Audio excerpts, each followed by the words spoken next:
Hey guys, in this video, I will show you how to see previous Discord servers you joined. So make sure to watch the video till the very end. And let's begin. Firstly, open the Discord app on your device.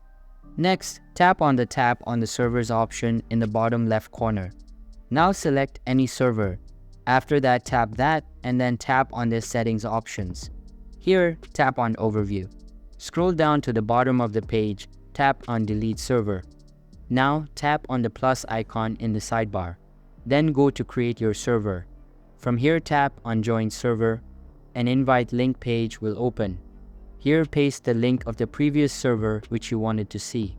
By doing this, you can see previous Discord servers and that's it.